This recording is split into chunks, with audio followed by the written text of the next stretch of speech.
Hello, everybody, and welcome to a special edition of Hawk Blogger Mornings. I'm Brian Nemhauser. You can find me on Twitter and Instagram at Hawk Blogger, and we're doing something kind of wild, kind of bizarre, somewhere between really fun and really embarrassing. I don't know. It depends on where you are in the spectrum of obsession with Seahawks and football.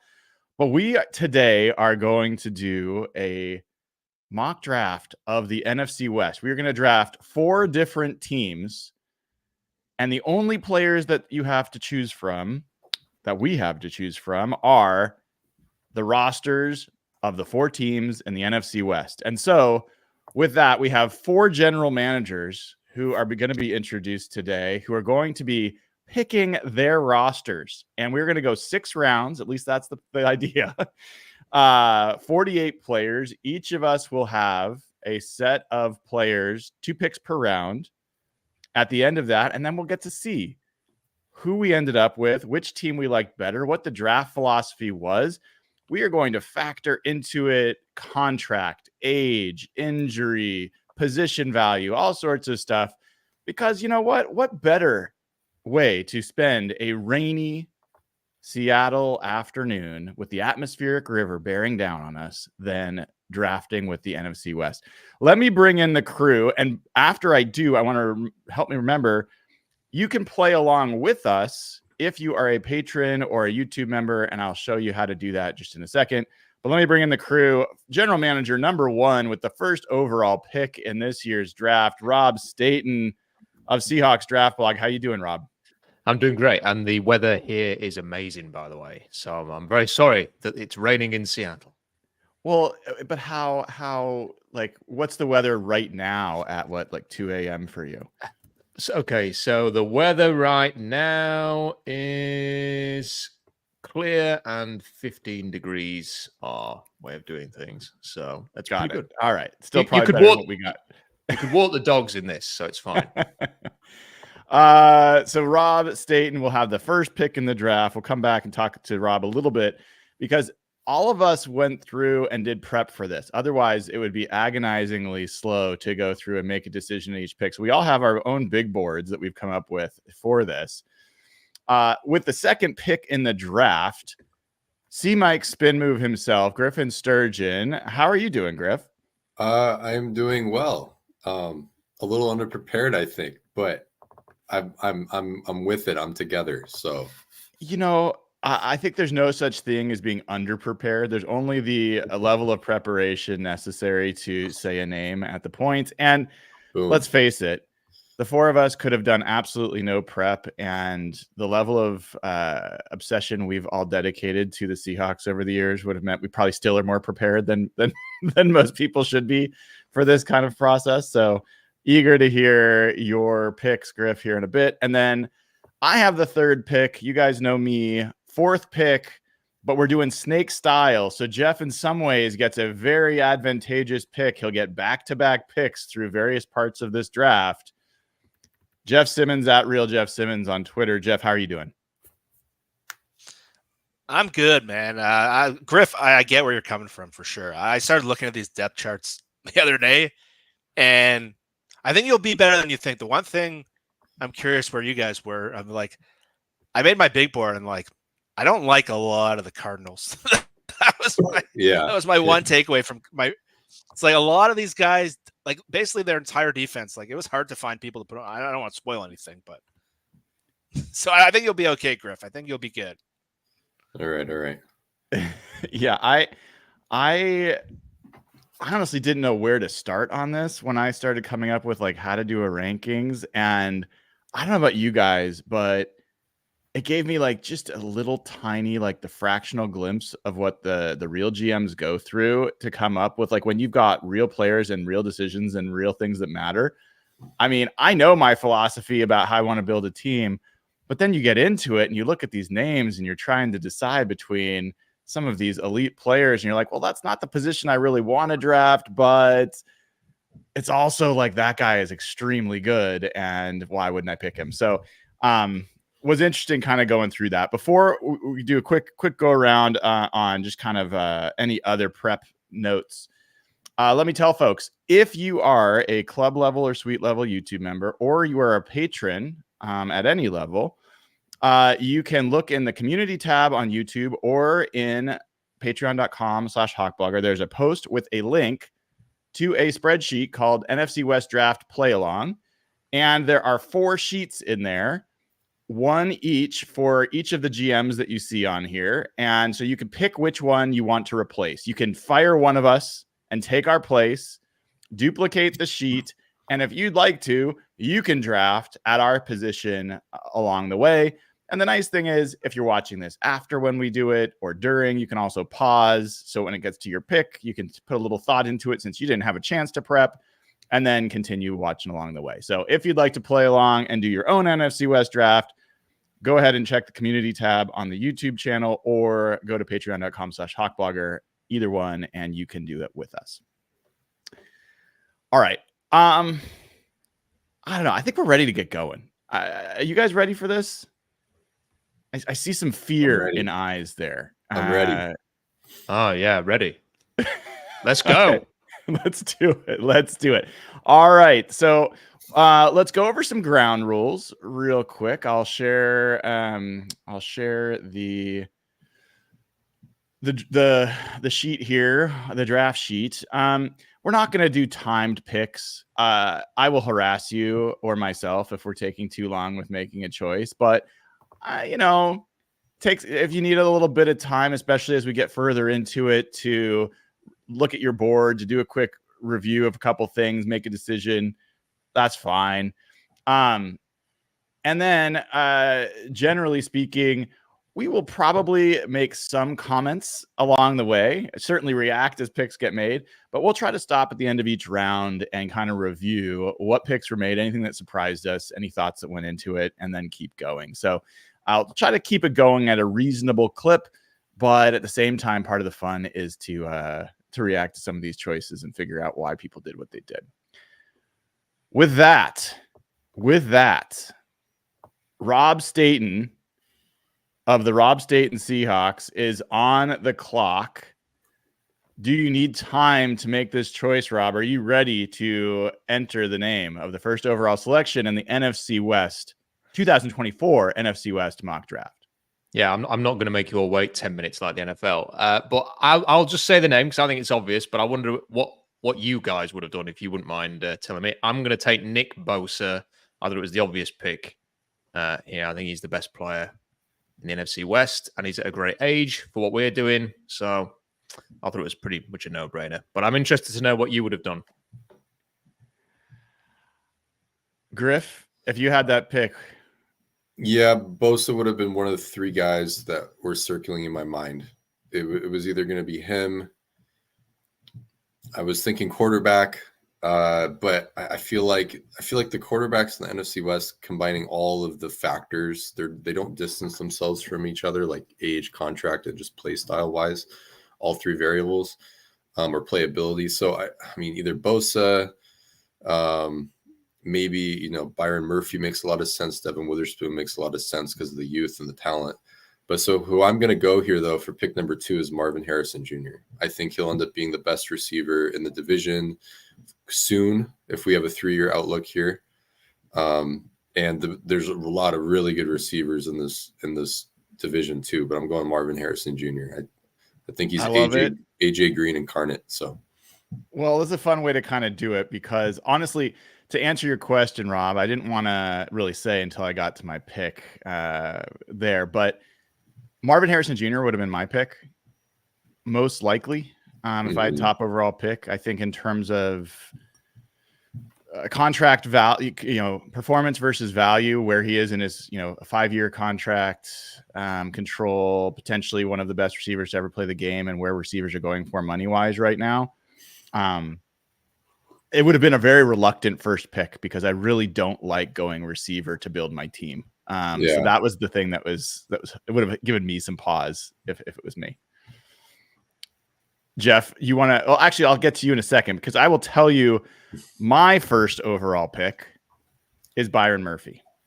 Byron Murphy II. I am not one of those people that is leaving him off of a 10-person deep rookie of the year list, I have Byron Murphy as a guy that, again, I'm valuing early control from a contract perspective and building at a position that I think is hard to come by and particularly thin in the NFC West. So that went into part of my philosophy about picking Byron Murphy. Jeff, before you tell us your actual pick, if you had had the number 1 overall pick, who would you have picked? I had Nick Bosa first. I think the disruptive edge rusher is the most valuable player in this pool of players other than the quarterback. I thought Bosa's age, you don't have to pay him. I know he's really highly paid, but you don't have to pay him again for a while. I had Bosa first, and I had Harrison second. Fascinating. All right. Well, I got to keep my big board updated. So where is Marvin Harrison? And then where is Nick Bosa? There we go. I'm actually really glad you picked Nick Bosa because I didn't want him on my team. So good luck with that. I'm just giving you crap. All right. Jeff, who is your actual pick? So do I type it in the Google chat, or are you controlling that, Brian? No, I'll you tell me, and you get back-to-back picks here. So you're gonna just crush our hearts. I know whoever you're gonna pick is gonna be hard for us. Okay, so I have probably 3 guys I'm looking at here. It's a harder decision than I'm hoping for, but we'll start with my first one. I will take Devin Witherspoon for the Seahawks. Great pick. When you think about age, contract value, player that's ascending, I think he would work in all the different defenses. I think he was 3rd player in my list, so I'm really happy. Murphy versus Witherspoon was one I was not sure I was going to how to do that. So that's a guy I think he's going to get better every year. Can I say something real quick there? I think he's got defensive player of the year upside in this new defense. I agree. I flipped Witherspoon and Murphy back and forth multiple times, and ultimately it was valuing size and over a player in the back half of the field. But I mean, no arguments there. I think Witherspoon is, from an age, talent, like great building block. Makes a lot of sense. Okay, so this is the tricky pick for me, but I'm going to take Puka Nacua. And the reason is the wide receiver market, I probably overthought this, but the wide receiver market has gone like berserk. Jalen Waddle got, I think, $27 million a year the other day. Yeah. And if we're looking at a 3-year outlook, I get this guy for $500,000 or $600,000. So relative to like position value, I'm getting the best value basically relative to all other positions. I know Daniel Jeremiah was talking about that, why like Bowers at 10 didn't make sense because he didn't make much more than like the top 5 tight ends. Relative to like what Jalen Waddle and what T. Higgins is about to get paid, I got this guy locked in for under $1 million. So I've struggled with this pick. I'm curious what you guys do the next couple. So I hope I didn't overthink this, but I think that just gives me an insane value that none of you can get. Yeah. Yeah, Nacua is in my I think I've got 14 players with a quote round 1 grade on my list, and he was definitely up there for all the reasons you mentioned. I mean, he had the best rookie receiving year pretty much of anybody ever. So like yeah, I think that's a logical, from a value perspective, it makes a lot of sense. I'm up again. So here's the thing. I'm going to overthink this because, and I'm not going to give away too much because I want to see how the rest of the draft goes from my strategy perspective. But I'm trying to build essentially an area of strength. And so I am deciding between a couple players, and one of them has already demonstrated their value, and one of them is a rookie. I am going to have some fun.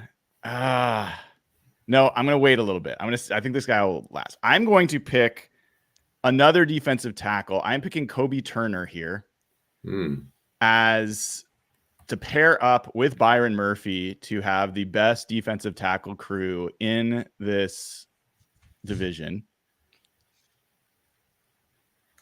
And I'm excited about, what was he, runner-up for Rookie of the Year with, multiple years left of control and only 25 years old.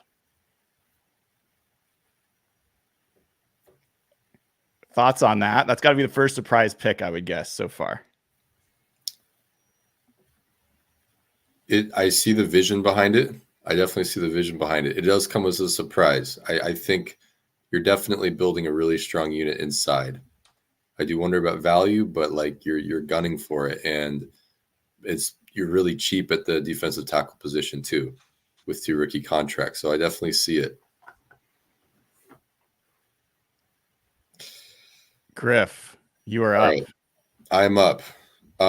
So if Nick Bosa is the best player in the division, and if Marvin Harrison Jr. is what I said he was, but he's cheap, I'm not afraid of a contract for my 2nd overall pick. So if Nick Bosa is the best player in the division, I think that Fred Warner is the 2nd best player in the division. So I'm going Fred Warner. That was my debate, Griff. Yeah, it's tough. I felt like I missed the second I made that pick. So you should feel good. Warner was. You go ahead. Warner was one of the guys I was debating, and again, for me, he's the only probably off-ball backer that I think is worthy of this kind of choice in the division. And so, from a depth perspective, I'm like, okay, it's great, but off-ball backer in general, I have a hard time making a first-round pick on. So positionally, that's where he fell. And also the fact that he's a little farther and going to be due for a contract soon. But yeah, that's hard to argue with Fred Warner. I had him in the top 6 on mine. How about you, Mr. Staton, who now gets back-to-back picks? You haven't said much about the picks ahead. Anything that surprised you? Any thoughts you had?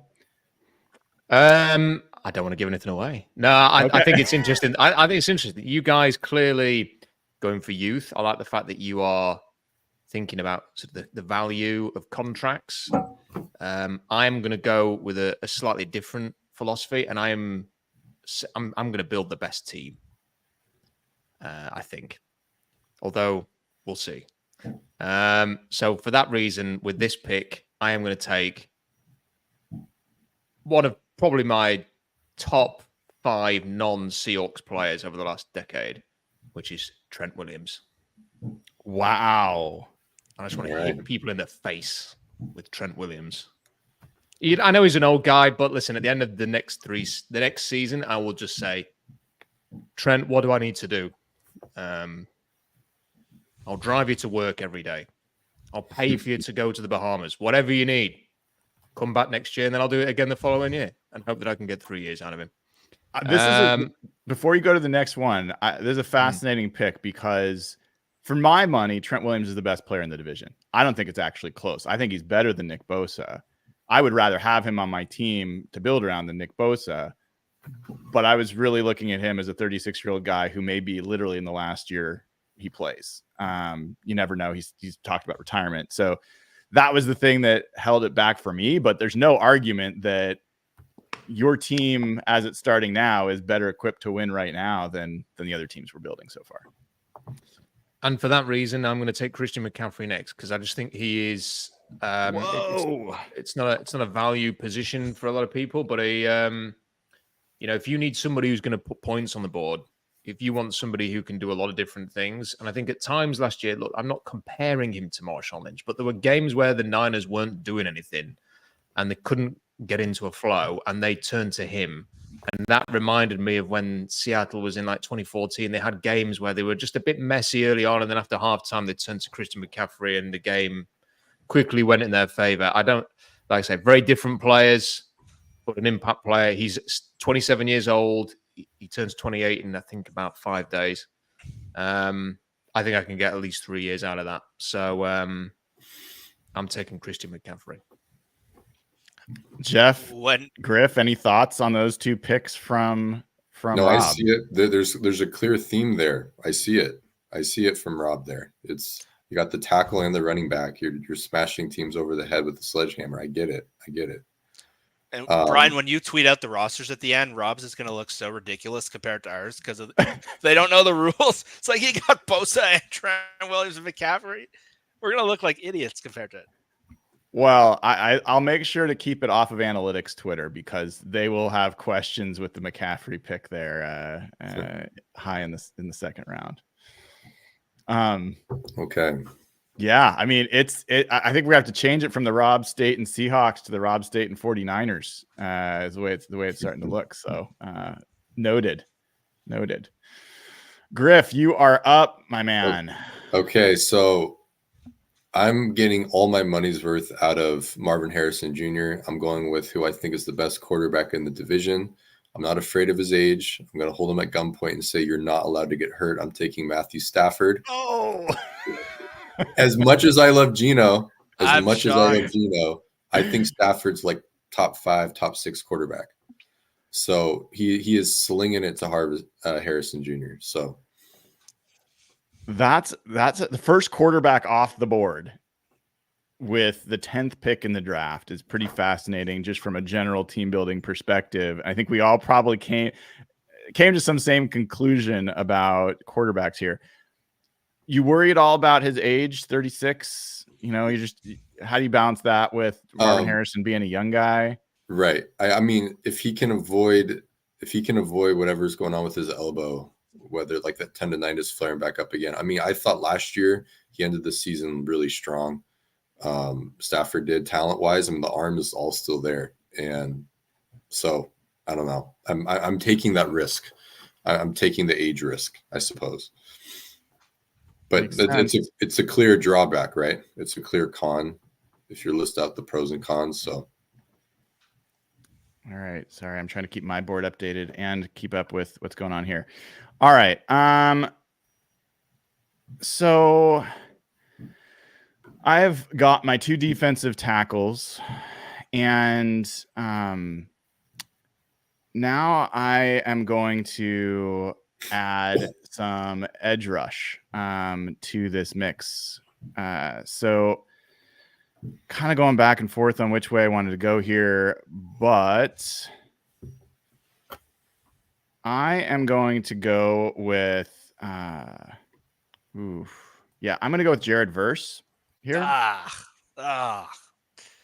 This was the guy I actually thought about taking with the, what was it, the 6th pick in the draft. I now have a nightmare for opponents from a defensive line perspective, and have them under control for all of them under control for at least the next 4 years.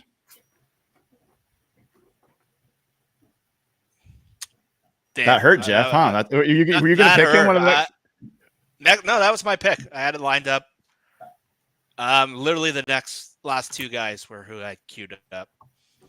And Trent Williams was the guy I kind of hoped would make it. I thought everyone would just pass his age. I thought this was kind of the right spot where it was worth the age risk for Williams and Stafford. So Josh Cashman, a YouTube member, says that Brian is building for 2034. Hey, you might be right, but I like my team so far. I'm gonna continue my building a great offense with some cheap contracts. So we're gonna take Jackson Smith and Jigba here, and we're gonna hire an offensive coordinator that can use them. But JSN will be my number 2 with Puka. That'll be a very hard team to cover, and I absolutely hate myself for what I'm about to do here. Please boo me. I'm gonna take Brock Purdy. My team is so cheap right now. I can afford it. I absolutely hate myself for this. But why do you hate yourself? Purdy because I hate Brock Purdy. I can't stand him. Every ounce of my being wants to cheer against him. But his age, I know he's about to make like $50 million a year, but everyone else on my team is so cheap right now. I can balance that out. That's why I took Smith and Jigba. So I would have liked to go Jared Verse, but there was a gap after him in my rankings. So yeah, well, so that means we've had a little run on quarterbacks. And I'm up.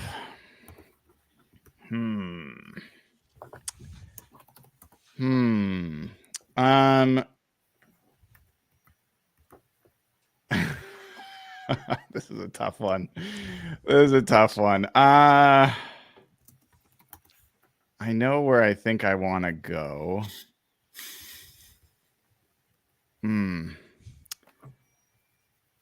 I am going to probably shock you all.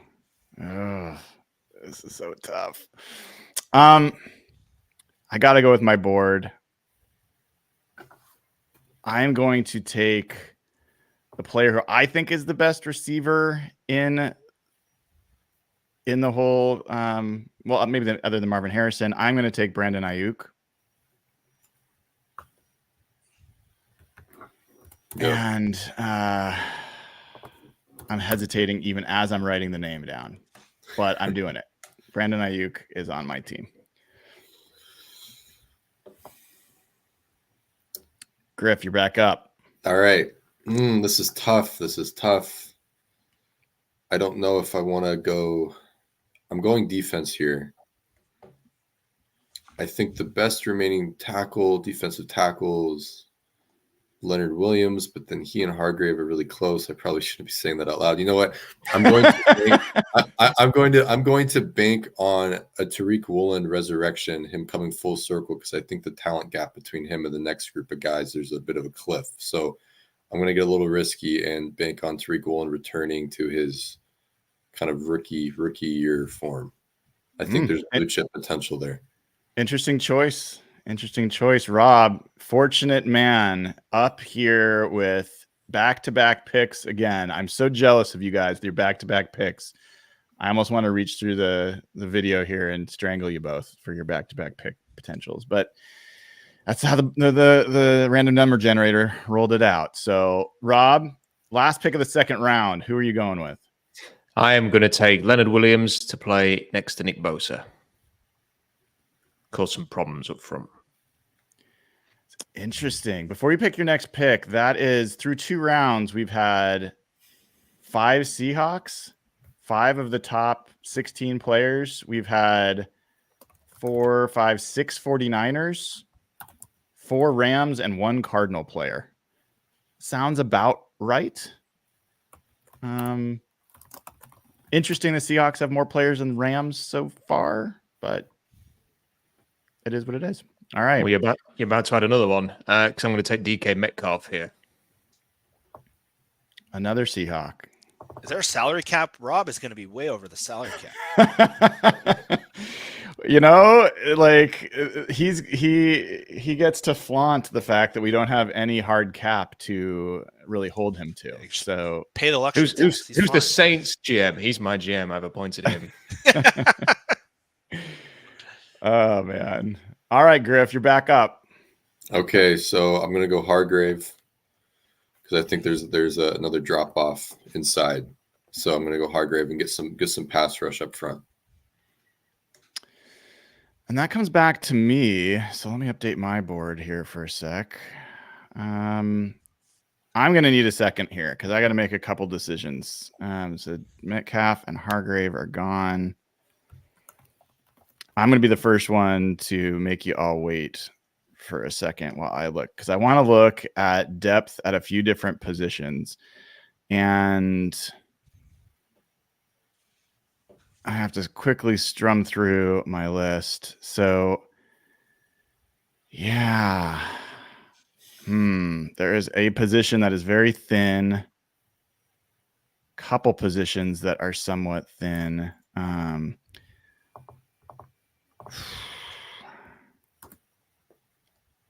See here. Yeah, that one.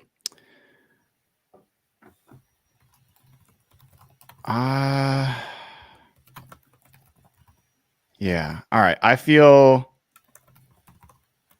okay about this. I think the corner position is pretty thin in this in this division, and I think that there's only one other left that is really a top shelf corner, and that is Charvarius Ward. Yeah. So I am going to add another 49er to my team, which pains me considerably, but he's on my team. Jeff, you have 2 picks. All right, there's 2 different ways I can approach this. I need to decide which double I'm going to do here.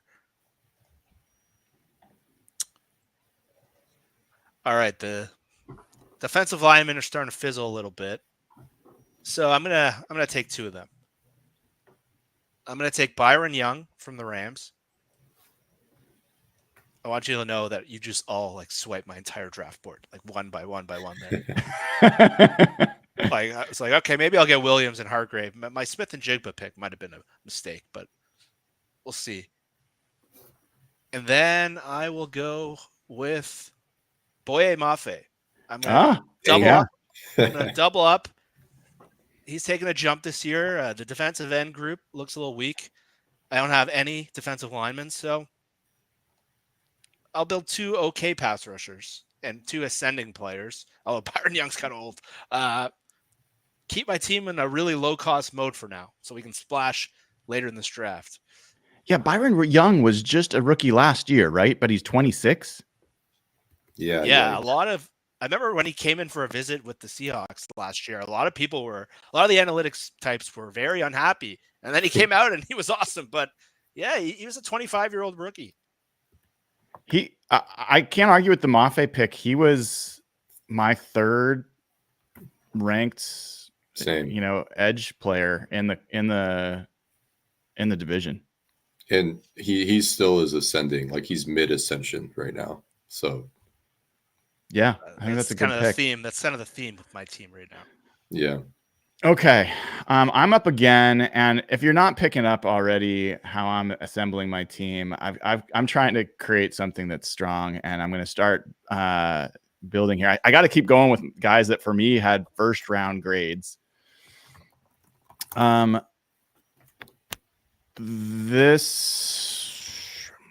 It's a really tough call between 2 players, both of which from a positional value perspective aren't as high, but I just think both are really good. I think the only other high quality off ball linebacker in this division plays down for the Rams. So I'm taking Ernest Jones, who is still just somehow 24 years old.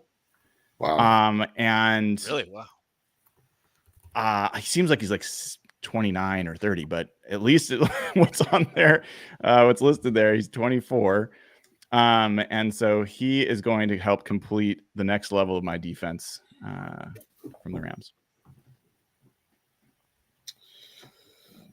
Okay, here I go. I'm reuniting these 2 Rams. I'm taking Cooper Kupp. I want a potent duo at receiver for one Matthew Stafford. A little run on the Rams. Did you have any concern with Kupp is 30? Yep, he is. If he can avoid substantial injury, I'm not too worried about his gradual aging just because of his play style. The shifty slot receiver, and he's even more than that. But as well as the chemistry with Stafford, it was either him or Debo. I feel like Kupp complements Harrison more than Debo would. So interesting. Got it. Helpful. And this brings up Mr. Rob Staton for his latest of the back-to-backs. I am sticking with my board, and Jeff is going to start shouting at me for the salary cap again. But I am the last player on my board that I had sort of like as the way I graded everybody. The highest player left is George Kittle, so I'm going to take George Kittle. Right. George Kittle. Yeah. This is a win now. This is a win now GM. No doubt about it. And I hit you in the face, Jem, because my next pick is Uchenna Nwosu. Ah, damn it. I thought about him in the last one. talk about that a little bit more. What made you pick Uchenna at this point? Very physical, run defense, very good. We saw a noticeable drop off when he didn't play for the Seahawks last year. Can get after it. On my team, I've got Nick Bosa, Leonard Williams, and Uchenna Nwosu. So I think that will cause opponents some problems. And I think it complements what we've done on offense, which is Trent Williams, George Kittle, McCaffrey, Metcalf, big, physical. That's kind of what I've gone for with all of the picks so far. This is the kind of team that I'd want if I was running a team. So, yeah, that's why I've gone with him. Like it. Griff. Okay, so it's time to finally start building the offensive line for me. I'll go Christian Haynes. Combination of talent and contract. So that was going to be my pick, dude. That was going to be my pick. I think he was the top offensive lineman on my board. For talent, for contract. So that's a great pick. And you're a bastard. So indeed. I'll wear that like a badge of honor. Oh man.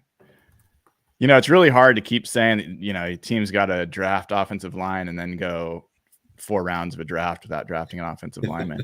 It makes it look a little hypocritical.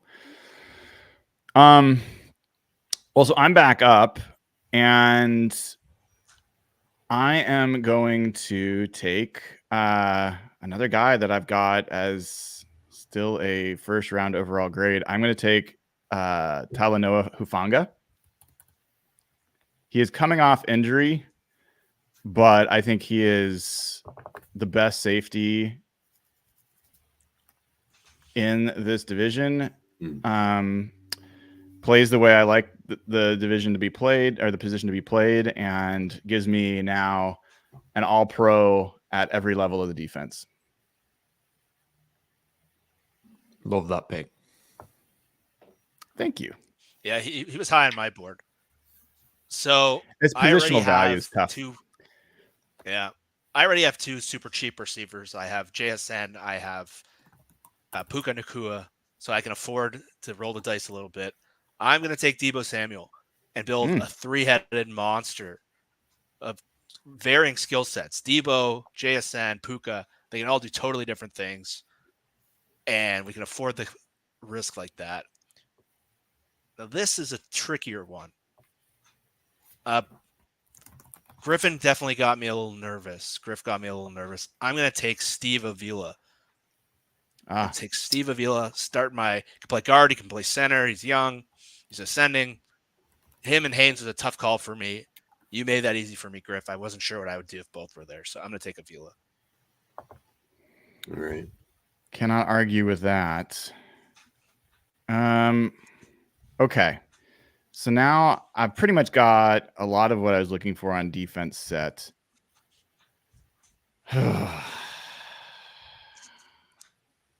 I could go a lot of directions here, and God darn it.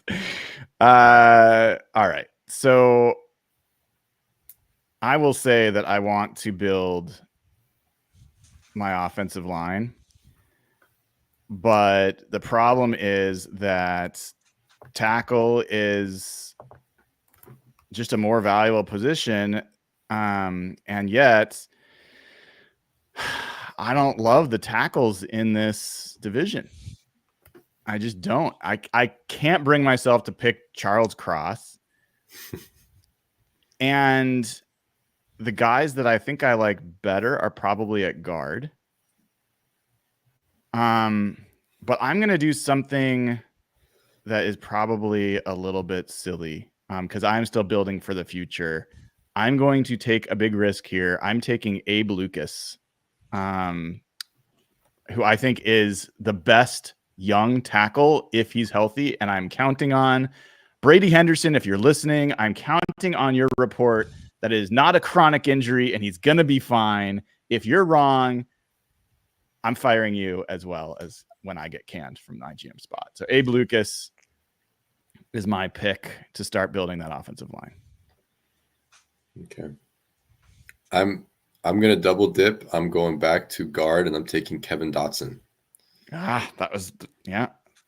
Yep, that was. I thought about doing the double pick, the double Rams guard there. That's All what right, I was going Rob. to take next. We're going to have you pick one next, and then we're going to do a quick recap of the first 4 rounds for people that joined a little bit later. I was going to take Kevin Dotson, so really, really pissed off about that. I'm going to take a swing on the length and upside of Paris Johnson Jr. Now someone made a crack about you taking him number 1 overall on Twitter. Tell me, is there history between you and Paris Johnson? Did you like him a lot, or did you not? No, I don't know what that was all about. I don't think he was worth necessarily trading up for like Arizona did a year ago. But, he's got a lot of the characteristics that you could. And I'm taking him to play right tackle. So, this is just how I want to build my team. And I want to build it in the trenches. So he just seemed like worth a flyer at this point, given that Griff had broke my heart with Kevin Dotson. Well, is that just the second Cardinal player taken through 4 rounds? It is. Wow. Jeff, you said it at the start that you had trouble finding Cardinal. I mean, I have a lot of Cardinals on my board, but they're generally lower. That's kind of fascinating. All right, let's review for people that were just joining us a little bit later. First round, Nick Bosa, Marvin Harrison Jr., Byron Murphy, Devin Witherspoon, Puka Nacua, Kobe Turner, Fred Warner, and Trent Williams. I'm curious, now that we've gone through 4 rounds, would any of you have changed your first round picks? Any regrets about your first round picks? No? Okay. No. Everyone's pretty good. I feel good about mine. Next, second round, Christian McCaffrey, Matthew Stafford. So the only running back taken so far, and I think that makes sense. Like, of all the players, he is clearly a class above the rest of the backs. Matthew Stafford was the first quarterback off the board, went to Griff with pick 10 overall, but second pick in the second round. Jared Verse, Jackson Smith and Jigba, Brock Purdy. So the second quarterback there goes at the 13th pick. Brandon Ayuk, Tariq Woolen, Leonard Williams. So 3 Seahawks in a row actually end up going here, and 4 out of 6 picks. 4 out of 6 picks.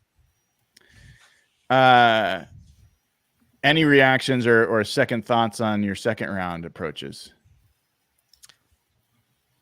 I think I reached on JSN a little bit. I think I was a little too into the contract value, where once Leonard Williams and Javon Hargrave went, I felt stupid about that pick given the receivers left.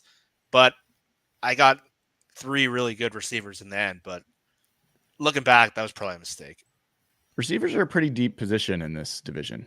But I think. But he's like 21 years old. He makes no money. Yeah, JSN might have the highest upside in terms of unrealized potential of any of the guys. I think that's a good pick to take JSN there. To be honest with you, I think that's a great pick. Yeah. All right, take it back. I think when he has a proper offensive coordinator this year, I think he's going to be one of the standout players in terms of taking a leap in year 2. I agree. I got to say, the Tariq Woolen pick surprised me, Griff. Yeah.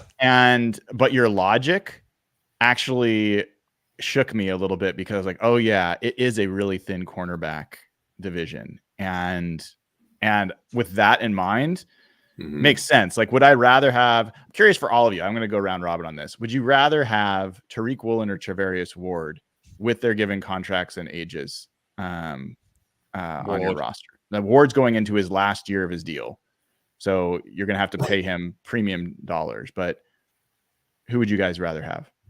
Ward. Yeah, Ward. And Griff, did you think about Ward? Was he like a consideration for you there? If I was going to go corner that early, I would only go after the guy that I thought had blue chip potential. And like to me, Ward's a great player. He's really well rounded, but Woolen's the only one after Witherspoon, in my opinion, in the division that actually has like elite cover skills. So I'm just banking on his strengths and hoping the weaknesses just kind of meet the threshold of viability. I mean, just very few guys can just follow guys around the field and shadow them. So that was my thinking there. I mean, he's still very good in one-on-one coverage, whether man or zone, you know. Yeah. So yeah, it's the pure zone stuff that he's having issues with. that is true. That and run defense. Hopefully that will clear up a little bit this year, or a bit. Third round, we had DK Metcalf, Javon Hargrave, Travarius Ward, Byron Young, Boye Mafe, Ernest Jones, Cooper Kupp, and George Kittle. I mean, looking at that, we had 3 Rams go. I think the Rams have had representation in every round. I mean, it's a good young roster, like a lot of guys and up and coming guys. And I don't know, like I know it's my pick, but the Ernest Jones thing, when I went through did my board, I was surprised how high I ended up having him. Looking at his performance relative to, I was shocked that he was 24. I just did not believe he was that. And in fact, even after I said it on this show, I looked it up again to make sure I wasn't saying the wrong thing. But I think he's underrated. I think people don't realize how good of an off-ball backer he is. We'll see if he can continue that without Aaron Donald sitting in front of him. But that was one that kind of surprised me coming up. I think Boye Mafe was a great pick in this round. And I don't know about you guys, but when I went back and like looked at edge players, it was like, yeah, I mean, he's proven more than any other young edge in the division, right? Like that. I think that's an interesting. He's going to be a really interesting player to watch in this third year for him for sure. Any other thoughts here on this third round? I don't think so. Totally fine if not. All right, let's keep going. Fourth round, we're catching you all the way up. Uchenna Nwosu, Christian Haynes, Talanoa Hufanga, Debo Samuel, Steve Avila, Abe Lucas, Kevin Dotson, Parrish Jr. So we had a big run on offensive line in the fourth round. Christian Haynes, who, Griff, I'm still mad at you about. Steve Avila, Abe Lucas, Kevin Dotson, and Paris Johnson all went. Interesting that other than Trent Williams, Christian Haynes was the highest picked offensive lineman, did come in the fourth round. I think that makes a lot of sense, even though we haven't seen him play yet. A lot of these the offensive lines in this division are, other than the Rams, are just not that great. So interesting to see that. All right. Let's go to Rob to do the fifth round. We're going so fast, we might end up going longer than 48 picks, guys. We can at least stop there and decide, but we're going much faster than I expected. All right. With the 33rd pick in the 2024 NFC West draft, Rob Staton selects. Well, listen, before that, I'm really angry that when you were sort of running back for that fourth round, how many offensive linemen went off in there, because I really wanted to take a couple of offensive linemen, and Dotson was ahead. Then I would have taken Abe Lucas after that, and then Paris Johnson Jr. But they've all gone. So I'm going to take. So I really blew the pick then. Yeah, you started the run, Jeff, though, by getting it all going. So I'm partly blaming you for that. I'm going to take Budda Baker here, top of the board. Ooh. Back-to-back Cardinals after only having 2 go in the first 4 rounds. Rob, he's sampling from all the teams in the division. He's got a nice little mix going on now. And I would ask you about age, but like it seems like that's not a factor. You're building to win today. Yeah, I just want a tough physical team, and when I looked at who was left, I just thought, yeah, I've got to take that guy. You know, I've just loved watching him play, and kind of fits the personality I think we're creating in this little team. I almost wish it was a real team. Yeah, happy to take him here. All right, Griff, you are up. Man, I'm really suffering over this one. I'm gonna need to take an offensive tackle eventually, so I'm taking Charles Cross here. Still a young player. It's not like he's a bad player. He's just underwhelming a little bit relative to expectation, but I still think he's getting better. Time is on his side, so yeah. And I don't like really who's left after him. Makes sense. Makes sense. Let me mark him off my list. Yeah, this is the problem with not drafting a full team is like I'm going to run right through and not have some obvious positions represented. My next pick here is going to go back to offensive line, and I've got Jonah Jackson. Oh, come on. As my next guy. So I'm going to pair Jonah Jackson with Abe Lucas, at least on one side, and hopefully create a side that's strong. Jeff, you sounded in pain. Was that a pick for you?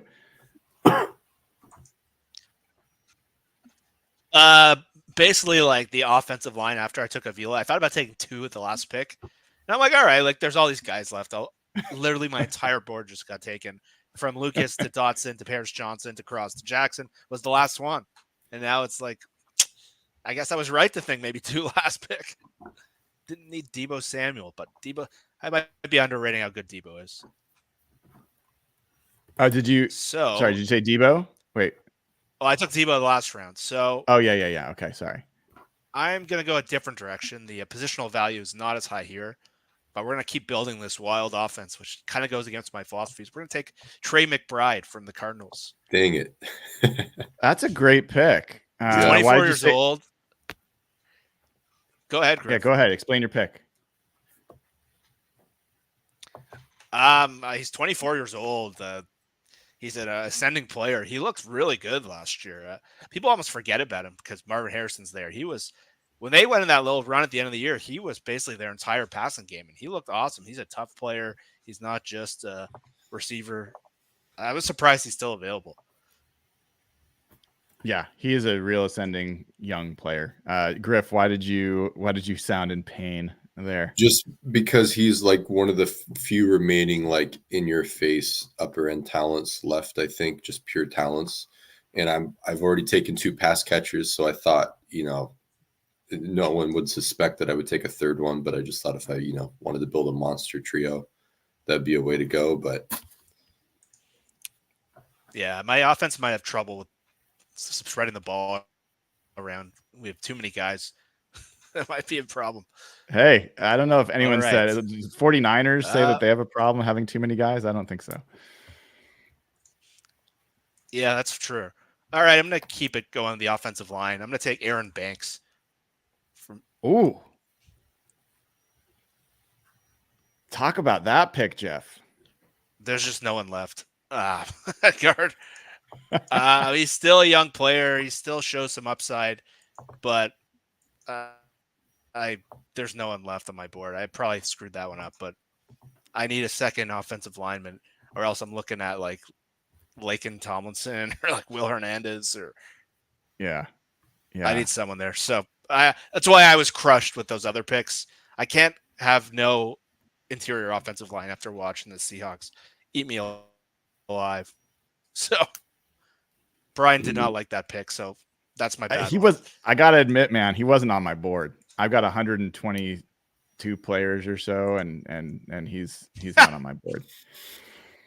I'm not a big fan of his, but that's why you're your GM and I'm mine. No, I hated the pick the second I turned it in. So I'm up, and I got to ask you guys because it's going to affect how I approach this. Are we going to end after the next round, or are we going to go a little longer? I can go a bit longer. Yeah, I can go a touch longer. Okay. All right. We'll keep going here. So, with that in mind, man, I gotta decide. All right, I'm going to take.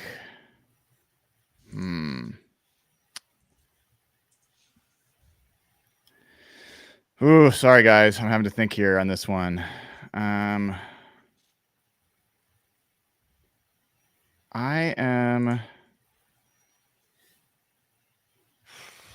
just don't like this player, so I'm not going to do it. I'm going to take. Screw it. I'm taking Geno Smith. I do like this player.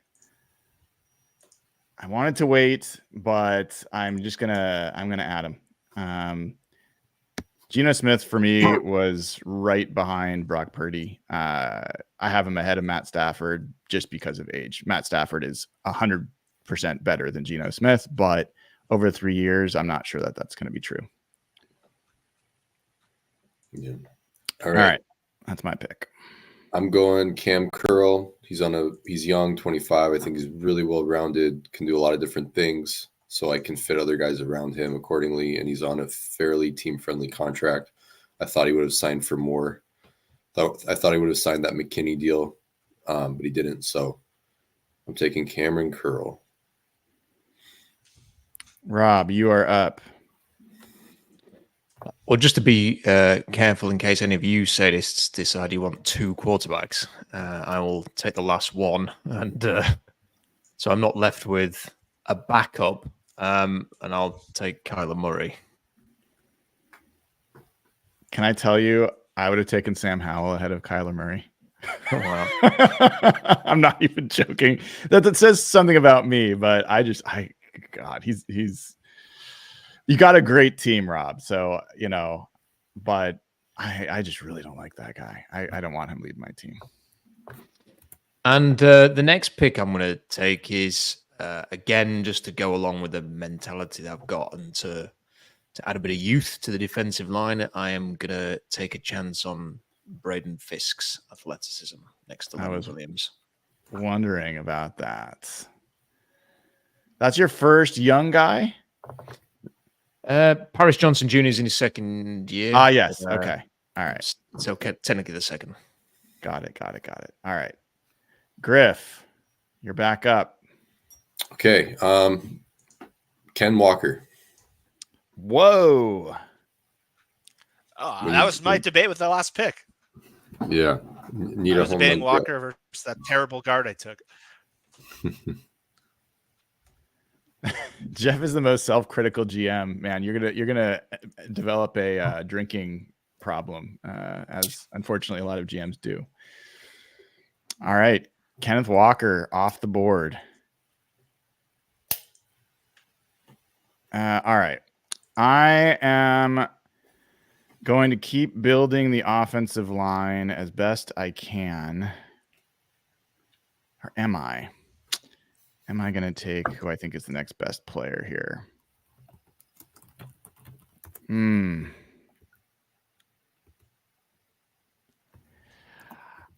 going to... Oof. You guys are not nearly as conflicted about these choices as I am. All right. I am going to take Dominic Pooney. That's as a guy that can play either guard or potentially tackle, but I think maybe has, with his club control, a chance to develop over the next few years as a decent guard.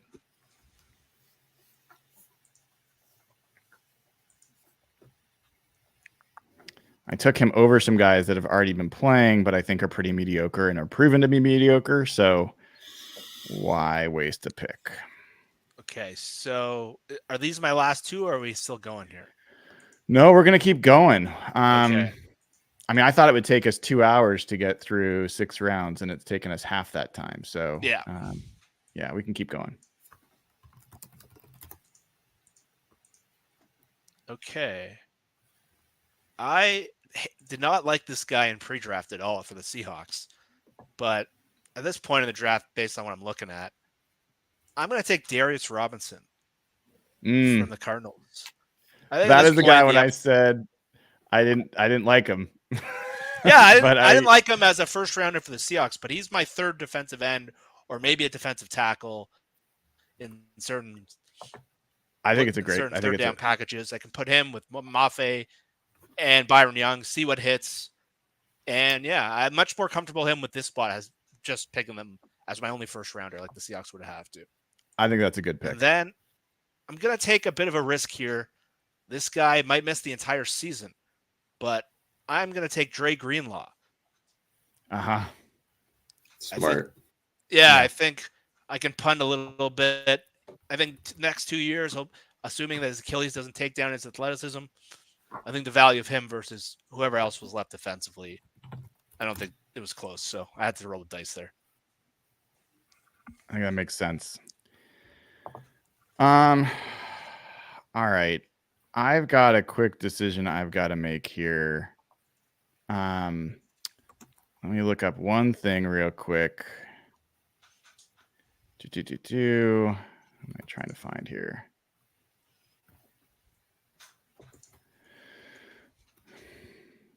Oh, wait. Yeah.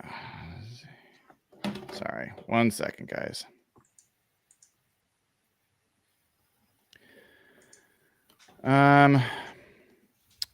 Trying to decide between going back to the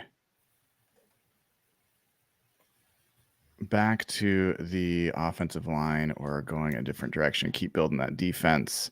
My best players on my board are on the defensive side of the ball, but I am pretty thin on offense. So, shoot. I am going to quick check here.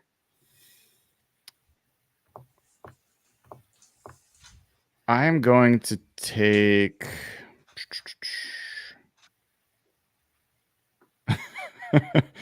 I am going to who am I going to take? Gosh darn it. I'm going to take Jalen Thompson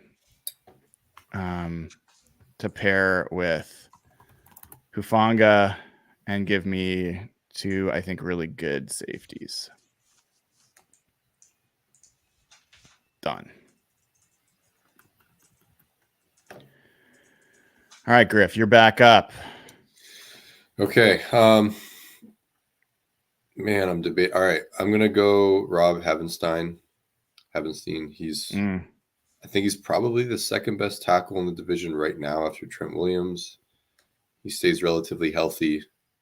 We're keeping Stafford upright, and we're slinging it. Done. I really wanted to take another player, but I'll keep my mouth shut and hope he's still there.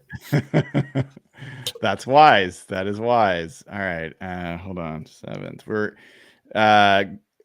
Rob, you can go ahead and pick. Do you want a bit of time to do all this, or You can go ahead. I'll catch up. okay? So the next player I'm going to take is Ricky Pearsall, the receiver. That's a good pick. I don't know why I didn't do that. I don't know if he was on my board. I don't know what happened. He was a miss. That's a great pick. Yeah, a younger player who they've had a lot of success in San Francisco drafting receivers over the last few years. So the fact they took him where they did, I'd probably got a bit of faith in them to make his obscene upside work out in that offense. So I'll pair him with DK Metcalf, and he can be my sort of second receiver there. And then the next player I'm going to take is Jonah Williams, the offensive lineman from Arizona, who can play guard or tackle, and I'm going to play him at guard, so he can stick inside.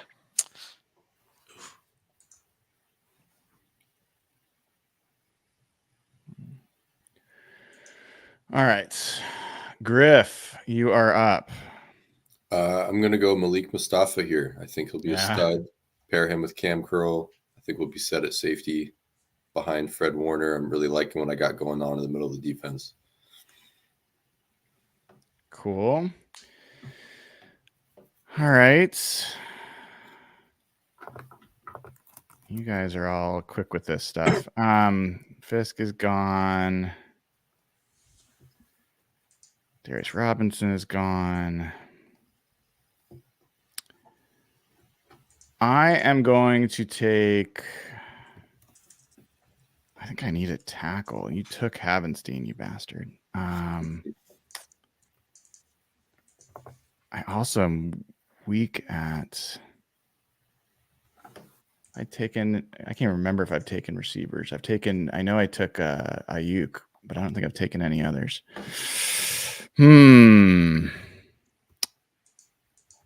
Let's take a look here. Let's take a look at offensive line and receiver. Yikes. Yikes. All right. I am going to take Joe Notaboom as another tackle here and not feel great about it, but he is 28 years old and has had some decent years.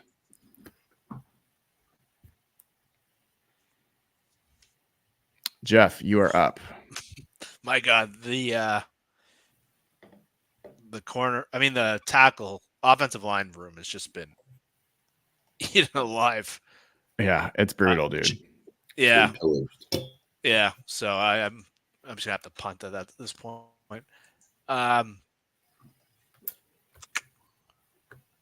Okay, let me just look up the couple guys here. Just need to look up some ages. Yeah, take your time. Take your time. We are getting down to really the limited crew.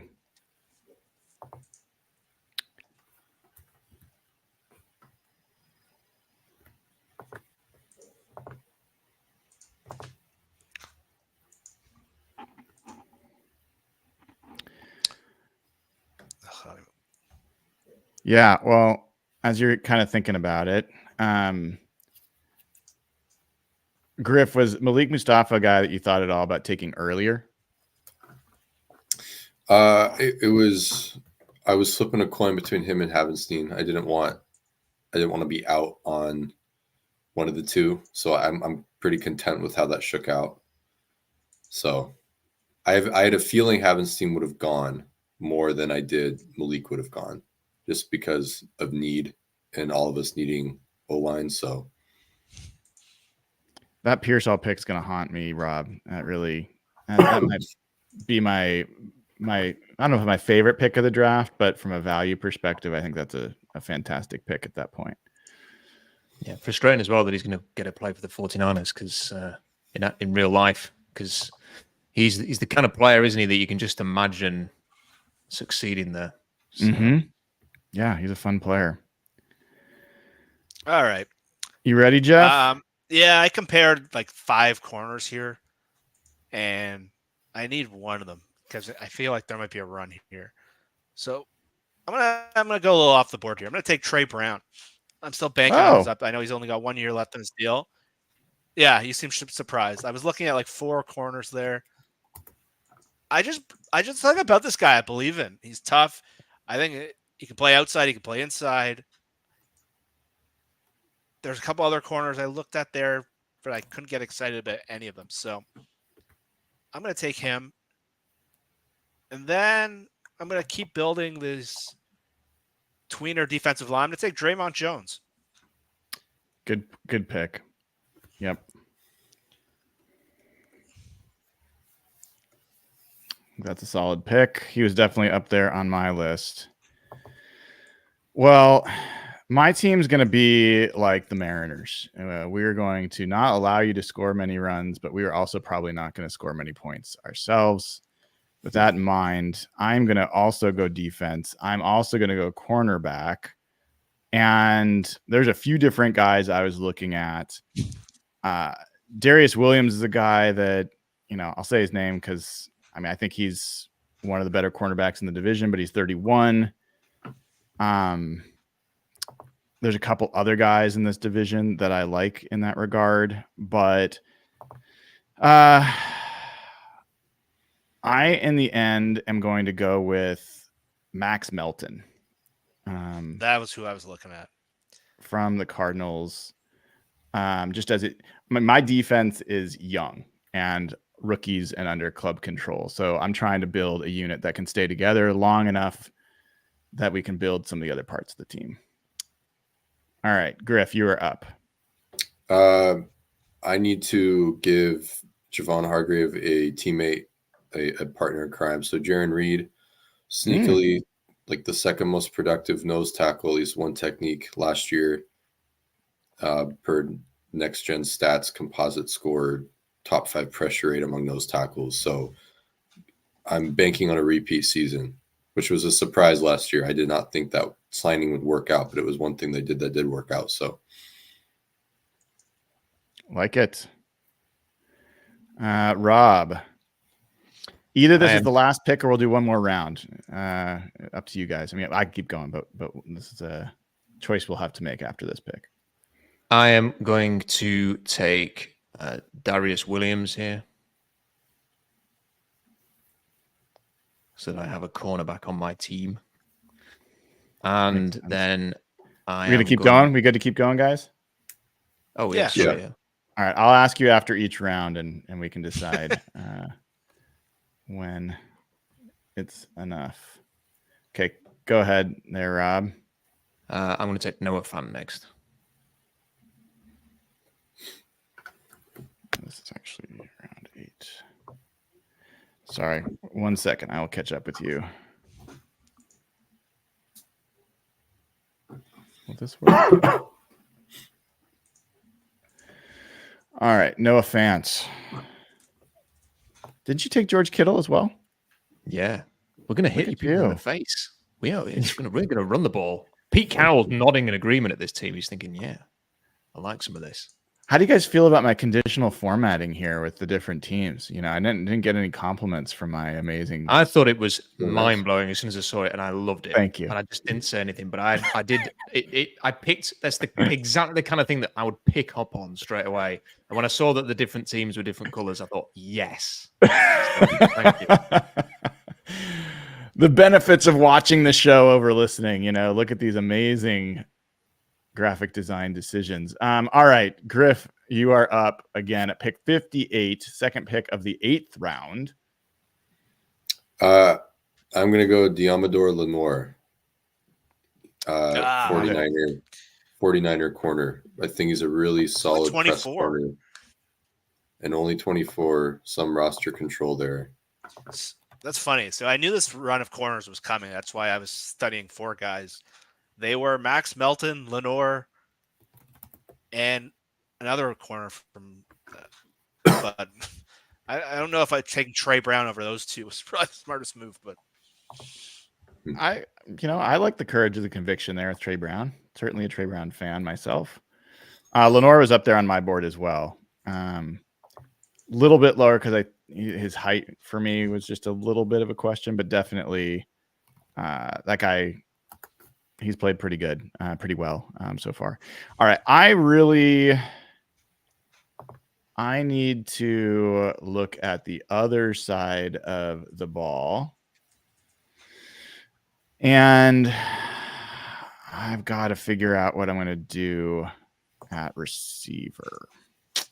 And we're getting to slim pickings here.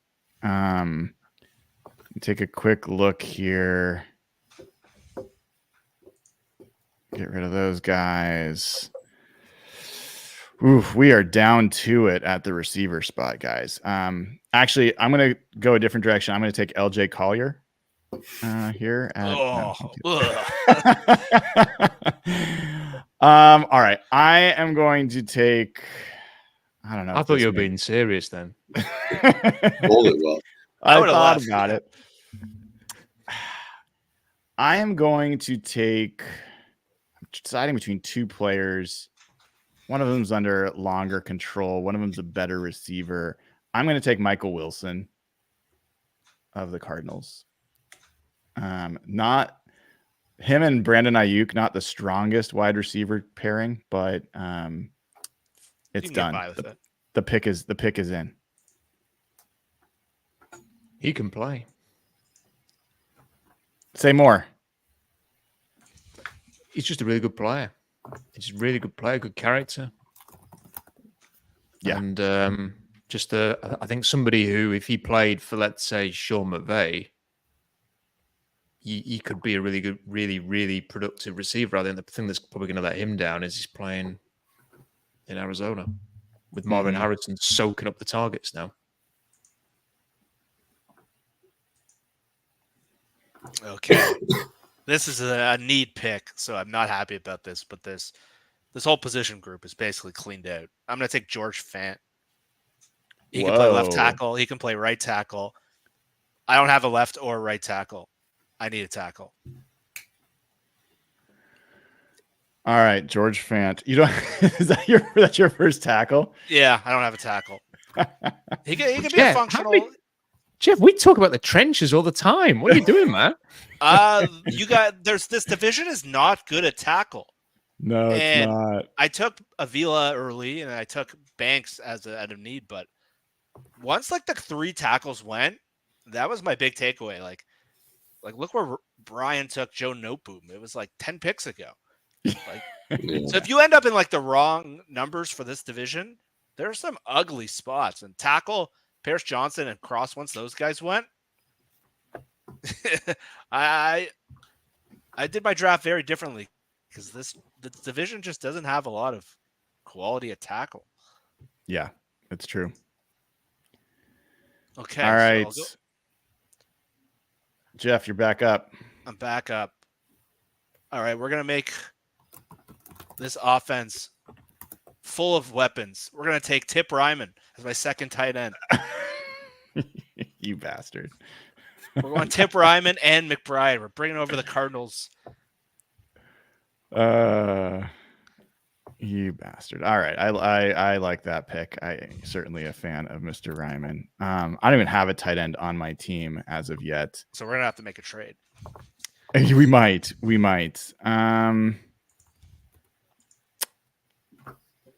With that in mind, actually, am I going to do it?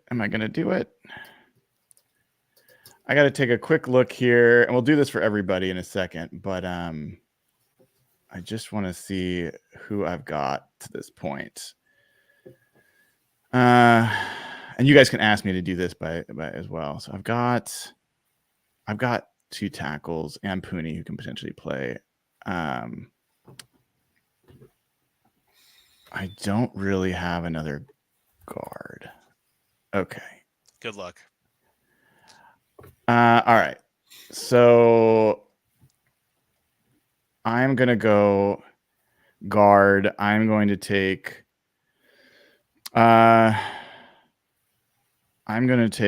Will Hernandez, who somehow is still just 28 years old. It feels like he should be like 35, but it felt like that was like 8 drafts ago. I know, right? So Will Hernandez is filling in at guard. I feel great about that, by the way. I'm super excited about that pick.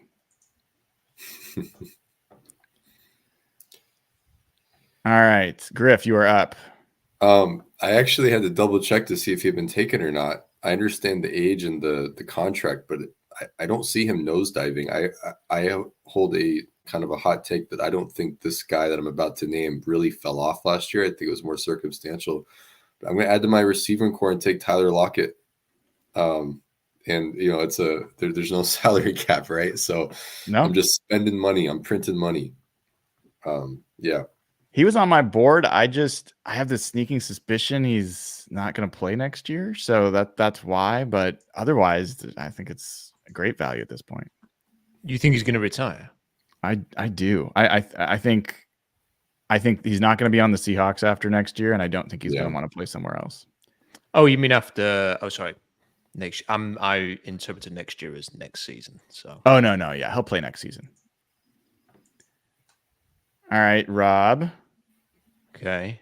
I am going to bank on him getting back to his best, which admittedly may not happen this year in Arizona, but I'm going to take Sean Murphy Bunting.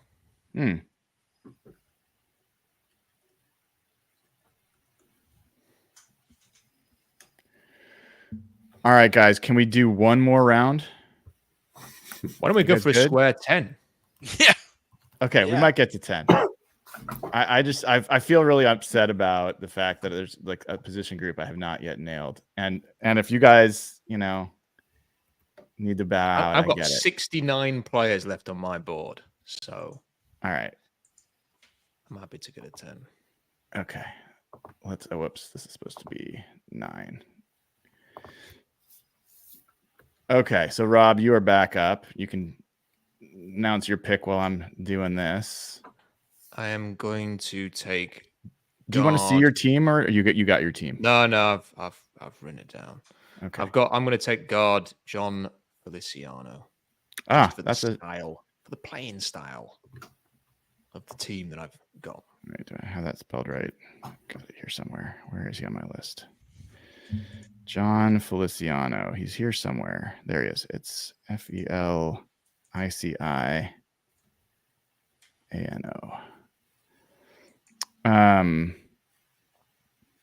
he's a 49er. Okay, Griff. Derek Hall. I don't have an edge. I'm gonna count me among the Derek Hall believers, though. I did not like his rookie season, but I thought I saw lots of promise that projects forward really well.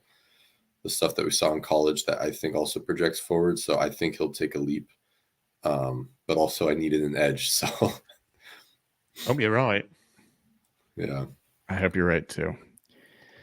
I didn't mean to laugh in your face, Griff. That was not nice. No, not at all. Not at all.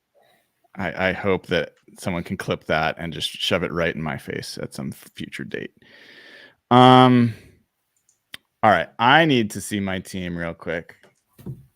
Again. I think I know what I need to do. So I got my 2 defensive tackles. I've got 1 edge. I've got 2 receivers. I've got 2 corners. I've got 1 linebacker. I've got 2 safeties. I've got basically a whole line. I don't have a center. Could come back for that. But the offense is just missing some playmakers. I gotta add some playmakers to that group. I just have to. So with that in mind, who do I feel like can help my team score points the most out of this group? I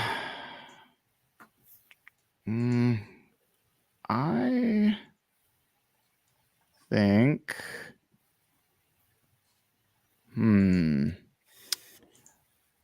I think that I am going to pick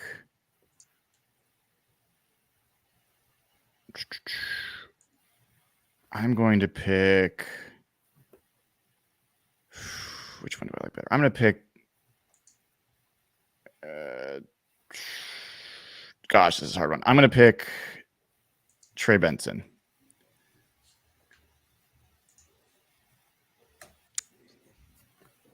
Jeff, you are up. I don't believe I have any safeties yet. So I'm going to double up. Might get roasted by Griff on this one. I'm going to take Julian Love. Hey. He's only 26 years old. Yeah. And then as my second safety, I'm going to take Jair Brown from San Francisco. Another young player, second year. I think he had 75 PFF grade last year in very limited duty. So get a functional group of safeties. Not the most exciting. Yeah, I think it's pretty good. And then, I mean, God, honestly, I've got a guy that's so high on my board, but I already am strong there. I might need, like, do I take the guy that is way higher on my board than these other guys? Or do I keep going where I need to go?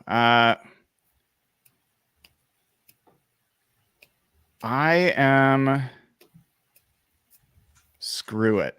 I'm going to do it. It doesn't make a ton of sense, but I am going to take Bobby Brown, the defensive tackle from the Rams, 23 years old, and I have him as like 3rd round grade. So I just have to take him here, even though I'm already strong at defensive tackle. This is give me a very solid rotation, and he's a different type of defensive tackle than the other two that I have.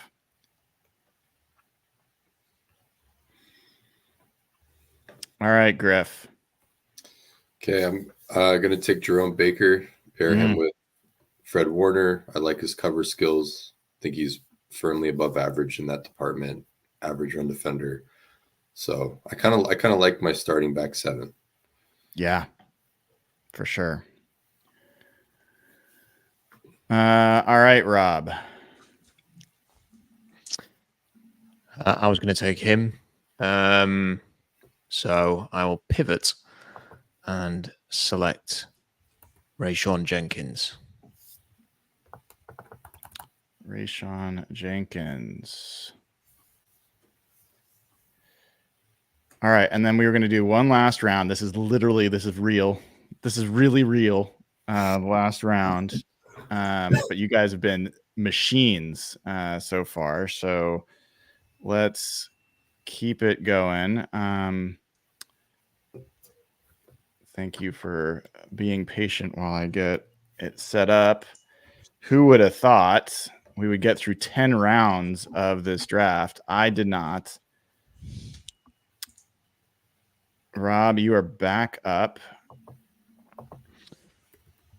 This is an interesting one now.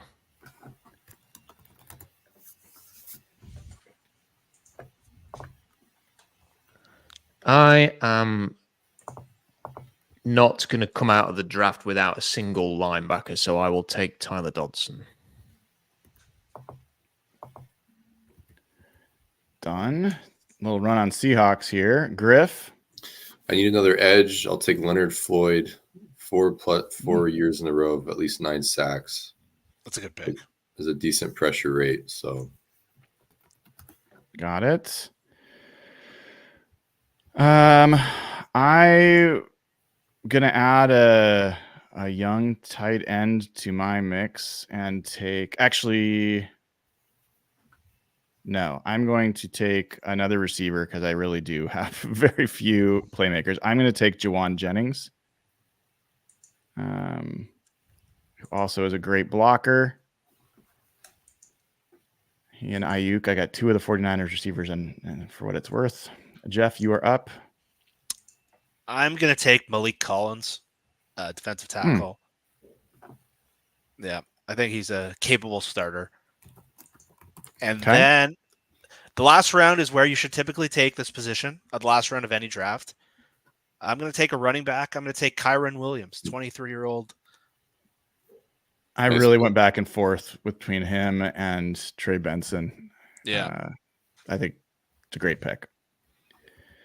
My last pick is going to be a tight end. It is going to be AJ Barner. Yeah. Of the Seahawks. Who'd you have higher, him or Tip Ryman? You know what?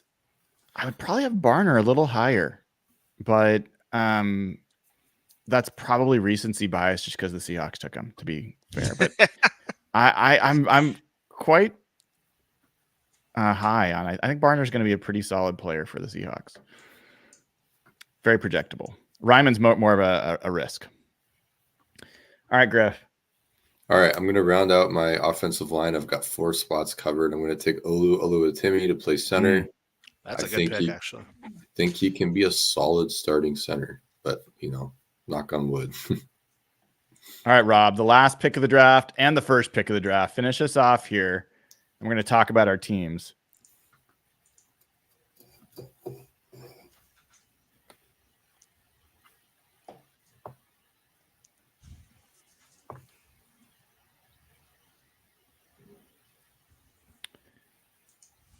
I mean, one of the things that's crazy is my big board is just grayed out. There's a few players, they're like running backs. Yeah. You know, like most of the players I have that aren't picked that are higher in my list are running backs. We pretty much like we've seen this pretty much the same, except maybe just a different order so far, at least by my read. I'm gonna go with the board rather than. I was muted earlier. People have mentioned that in the comments. Yeah, it's taken this long for somebody to be talking while they're on mute, so we've done pretty well. I'm going to go with the board, and the style of the team that I've put together has been quite physical. So when Christian McCaffrey needs a breather, I'm going to throw in Zach Charbonnet, who at least runs with a purpose. There you go. Yeah. He was in my consideration as well. Boys, Same. 80 picks in less than 90 minutes because I blabbed at the beginning too. That was impressive, guys. I mean, I don't care what anyone else says. I am super impressed, like that you guys were able to make all those picks. You guys didn't even need time most of the time. I'm the only one that needed time, so that was impressive. Let's go through each team. Let's start with Rob's team and take a look. And first, Rob, you get first dibs to talk about your team, how you feel about it. Let me make this as big as possible. I wish I had positions here, but I can actually do that really quickly if we wanted to. But in any event, here, well, maybe it would make this a little bit more interesting. Talk about your team, Rob. Okay, well, I wanted to build the trenches was my sort of main priority coming in. The quarterbacks, I think once Stafford goes, and I wasn't sort of itching to take him, but I thought once he went, the other three were kind of all in the same kind of range. So my sort of plan was to let you guys draft the quarterbacks and then just take whoever was left. So that's kind of how it unfolded. And I just wanted to be tough and physical. I didn't want to come out with a team that was finesse. I wanted to come out with a team that people would at least look at it and go, they're going to give somebody a problem on a Sunday. They're not the kind of team that you want to face. So while I'm not particularly talented at, no one's going to be saying what an amazing cornerback group my team has. I think at least what you could say is that, they'll be able to rush the passer. They'll be physical up front. They can win on the road, and provided Kyler Murray can. And Kyler Murray, I think, was like 70 PFF last season when he came back. If he can play at that level and be a point guard, he might tick things along. And so I'm pretty happy with it overall. There was a couple of moments where Griff took players that I really wanted, so so that was frustrating. But otherwise, I'm pretty happy with that. I think that's a group that could do some winning. What do you guys think is Rob's strongest side of the ball, offense or defense?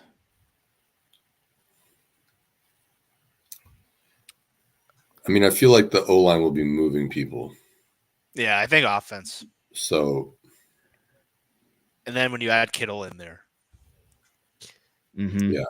Yeah. Kittle. Metcalf, their ability McCaffrey, to run the ball, yeah. And Pearsall. Yeah, I think it's a pretty well-rounded offense. You got McCaffrey and you got two solid receivers in Pearsall and Metcalf. Decent. Interesting you took 3 tackles. I guess that kind of gives you buffer if Trent Williams Well, I've always felt that Williams is ideally sort of positioned to play guard. I know he sees himself as a tackle, and that was kind of a bit of an issue with him in Cincinnati. But for me, he's always been right from, I remember the combine, he was out thinking that guy's a guard. And I would play him at left guard in this situation. I would have played John Feliciano at right guard. I didn't get a center. I would have loved to have got one. But as the board was kind of going along, that would, I would have had to have ended up settling for maybe Jake Brendel's got like a knee issue at the minute. And I think it's taught that he might might be quite serious. So it might limit his career. So he's not really an option. But I'd probably end up going either young with Bo Limmer, or just forcing like Evan Brown in there and saying we'll probably draft a center at some point. So in the future. So that's probably how I would have done that. That's it. Can I just give you like a general thought on, as I was watching this unfold and as I was kind of putting the board together, it's really noticeable how I think the Niners are very top heavy on their roster, but a lot of their sort of top heavy guys at the top are getting old. And I'm talking generally, not just on my team.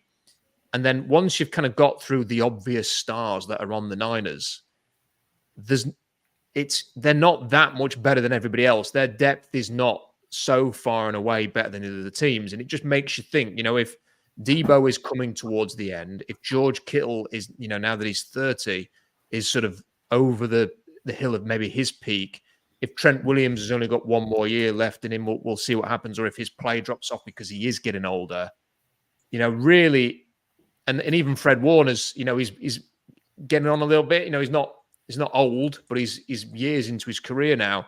Is there a possibility that maybe, especially with Brock Purdy getting paid, is it kind of like now or never this year for the Niners? If they don't win it this year, are they going to sort of for the next 2 or 3 years going to remain the elite team in the NFC? I'm not sure about that. I think that's a good observation. They used to be, I feel like, 3 deep at a lot of positions with young players ascending. And I mean, who knows? Maybe Drake Jackson, who didn't get named, maybe he does ascend this year. But yeah,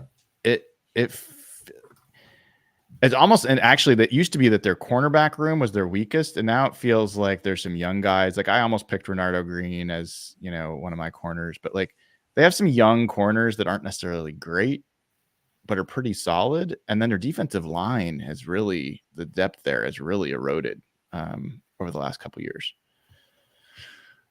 Any other thoughts from folks? My only other thought on Rob's team in general is I think in the first year it can be very strong. I have some questions in year 3. But we talked about that from the very beginning. Rob was building to win now. And I think Rob if you're talking about playing a game tomorrow, starting with Nick Bosa, Trent Williams, Christian McCaffrey, Leonard Williams, DK Metcalf, George Kittle, as a pretty tough group to beat right out of the chute for sure. Yeah, Rob's going to dominate 2024. That would be my guess. 2026, there might not be anything left, but even getting like Buda Baker later and Chenna, like they're all hitting right now. 2024, Rob's team is just certainly off memory by far and away for 2024. All right. Let's move on and talk about, I think Griff was second pick. Griff, talk to us about how you're feeling about your team. I feel pretty good about the offensive line. I think I was fairly well balanced with veterans and younger players. It's a little dicey at age-wise at quarterback and receiver because 2024 things could be good, but the contracts and age of Cooper Kupp and Tyler Lockett, that could fall off the face of the earth pretty quickly. I didn't take a tight end to kind of buffer against that for 2025, so it might just be the Stafford and Marvin Harrison show, and we know Stafford loves spamming his number one target, Calvin Johnson, Nakua, that other receiver he had in Detroit that I'm blanking on for some reason. So for 2024, I really like my offense. On defense, I think I'm a little light against the run at the first and second level. But I think the pass rush is okay. I think the linebacker group and safety group is pretty good. Cornerback room has some questions. It's more like solid there. I think I'm happier with offense in general than my defense, though. Yeah, Jeff, as I look at this, I mean, Marvin Harrison Jr., who's probably number 1 on my board overall. Fred Warner, who could have easily been number 1 on the board for a lot of people overall. Stafford, who's clearly the best quarterback in the division, although the oldest as well. Those are pretty strong top 3 players, 2 of them on offense. What's your kind of take on what Griff did? I really like his offense. The offensive line, given what we were working with, I think you came out really impressive. And just you hit it at the right point of the draft where you're still able to get guys in the top 3 rounds on both sides. And I think look at your offensive line and even you took Haynes. Some might have argued early, but you ended up getting really steady offensive line, which I thought was just kind of a hole in this division. So I think there's a case Stafford was the best quarterback in football last year for my eye test. Better than Mahomes in the regular season, not in the playoffs. But that offense is going to be awesome. Yeah, as you said, questions in the front four on defense, but I think your offense getting Lockett and some really good value late. I think your offense would be really hard to stop with Harrison, Kupp, Lockett, that offensive line, Kenneth Walker. That would be a really fun offense. Yeah. You're so convinced, Griff. No, I agree on that. I'm mad that I think my D line is going to get knocked off the ball. Yeah, say a little bit more. You got Hargrave. You got Jaron Reed. Hargrave is like sneakily bad against the run. Like he's a really good pass rusher, but he's like he doesn't have an anchor. Jaron Reed, I think, is a good run defender, one gapping, but not 2 gapping, especially with only 4 bodies on line of scrimmage. If he was surrounded by more stout edges, I'd feel better about it. But like Derek Hall was a good run defender in college, but just he needs to catch up to the NFL. He's just not there yet.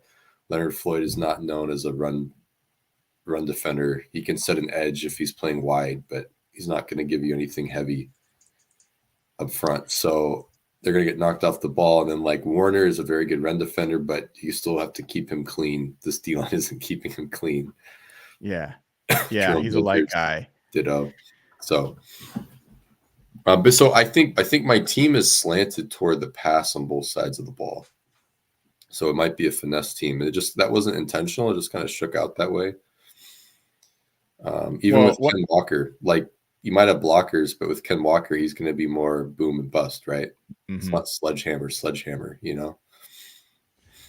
I have to say, like, my favorite thing that you did in the draft is I think you built the best offensive line for the next 3 years. Yeah. I think Haynes was a really great pick. And then to pair him with Dotson, like Haynes can play center or guard, but like you got 2 young, high quality guards. Cross still could end up being the best left tackle in the next 3 years within this division. Assuming Trent Williams is in his final days, hopefully, as a player, not as a person. Havenstein is a passable right tackle, and then you got Oluwatimi, who could end up being the best center in the division as well. I liked what you did there. I was a little bit surprised about Derek Hall, maybe a lot surprised that you had him here, but you watch this guy in ways that I don't. I was a little curious if like Zaven Collins was all on your radar for the Cards, or like he's kind of been a disappointment as a first round pick, but he was another edge guy that we didn't draft, but was on my radar. I had him on my board, but when they didn't take the option on him, and you know after what was supposedly a bit of a breakout season last year in a different position. When they didn't take the option, I just thought, wow, how good can he honestly be for a team that has got 0 pass rush and it is having to try and find it from anywhere? You would have thought, and especially because they're a team that also are not, as far as I'm aware, mired in cap problems. I've not looked at Arizona's cap for a while. Yeah. Let me have a so they've got 35.5 million for next year. So, you know, they've got, and I bet there's wiggle room for them to create some more. So the fact that they just passed him made me. It put me off a little bit. I think I had him in. He would have been within the next. So in the next tier, I had 10 players, and he would have been in that 10. But I never really felt tempted to take him. Yeah. But this team from Griff, it'd be a fun offense to watch, wouldn't it? You know, the receivers they've got, Matt Stafford in there, and as you mentioned, the offensive line. So it could be sort of It could be like the Big 12, like 40 to 30 every week. So it'd be pretty fun. Yeah, I think you could you might have trouble holding up against Rob's running game. but I Yeah, think it's not holding up. I think you could potentially put some points on his team because his cornerbacks are pretty weak. And if you put Marvin Harrison and Fred and Matt Stafford together and Cooper Kupp with the offensive line that you got, I think you could give Rob some trouble even this year with the way things shook out. All right, let's take a look at Jeff's team. Jeff Simmons, talk to us about your team. So one of the reasons, if you've done any fantasy drafts in the past in any sport, that people have shifted out of snake drafts and into auction drafts, a lot of it comes down to draft position. And in this draft, drafting 4 was awful. I felt I was at like the bad end of every run, and either I had to overdraft spots to kind of start runs, and then if I did, 8 guys would, like, all the players of that position would go. So I did not love my draft. Early, I focused on probably contract value and relative to the league a little too much, but I think I tried to just lean in what I could do at that spot. And really, I was building a team more like the Peyton Manning Colts, and my team is really reliant on how good is Brock Purdy, and that scares the shit out of me. But I tried to build a team that had a really good passing game. I have insane weapons with Puka, Smith and Jigba, Debo Samuel, and Trey McBride. Like that, if my offensive line can hold up that passing game, and then I wanted the 2 speed edge rushers, hopefully we can play with the lead. And we're a little light on the defensive line, but we have guys that can rush you from all over. So Darius Robinson, Mafe, Draymond Jones. I even got Malik Collins later. I wanted speed rushers to kind of play into that style. It is not my philosophy. Like, this team goes against a lot of my philosophies. Rob called me out perfectly, saying, where's the trenches? But like, when I took Steve Avila, there was no way I thought 7 offensive linemen would go by the time I pick again. And I just got crushed to the point where Aaron Banks was okay 2 years ago. Last year he fell off, but he's a functional NFL player. He was second round pick, but the draft went against my philosophy. And that's what I mean. I was so dictated by my draft spot. I just had to lean into what I could do. So I built the Indianapolis Colts style team, which is not how I would build a team, but I had to just lean into that the whole time. Yeah. Any thoughts, Rob, from you on Jeff's draft? Just that I having got to know Jeff over the last few years, I just found it amazing that like he was doing exactly the opposite of what I thought he was going to do. Like, I thought it was going to be sort of very trenches heavy, but when you actually look at it, there's a ton of talent, in the team still, and really good players that you could imagine doing very well. And provided Jeff had a good offensive coordinator, maybe he's got Kyle Shanahan running his team or something, you could imagine them scoring a lot of points. I mean, look, having Jackson Smith and Jigba and Puka Nacua and Debo Samuel, you could be very creative with those guys. Obviously doesn't have probably the tackle, sort of the big tackle that he wants, but then I think as we've discussed, it's not really a great division for offensive linemen anyway. And as he was saying, like, once the guys were coming off, what do? You don't really have much of a choice. So, if Byron Young and Boya Mafe, I'm really interested to see what Boya Mafe is going to look like in the Mike McDonald defense, because I think there's more to come from him. I know he had a lot of sacks last year, but I think there's a lot more to come from him in this system. So those two could be pretty good. So, yeah, I mean, I'd certainly have fun trying to run the ball against this team, but I think with Griff, they might be able to throw the ball on my team. Yeah. What Rob said is 100% accurate. And if we were drafting the whole league, there's no way my team would have looked like this. And just doing the research, the offensive line in the NFC West is not a strength. I know the Rams spent a lot of money on interior players, and the Seahawks have young tackles. The Cardinals have one tackle, highly drafted tackle. And the Niners, again, they're Trent Williams injury away from one of the worst offensive lines in the league. I found in this draft, there was just no real sweet spot for me to get offensive line. And then Rob taking the third tackle really screwed my team. So that was good work by Rob taking Jonah Williams. That left a huge hole. I was banking on that one, but Do you know what was great, Jeff, was that it felt like you were in agony all the way through it. Like the number of times that you're like, oh no, like when a player came off the board, it just kept happening all the way through the draft. It was amusing for us anyway. Yeah, Maybe not so much for yourself. Yeah, I couldn't figure out this draft spot, but I ended up with talent. Most of my picks, you guys were like, "Oh, good pick." That was a really smart pick. Other than a couple that were objectively bad picks, I had no choice.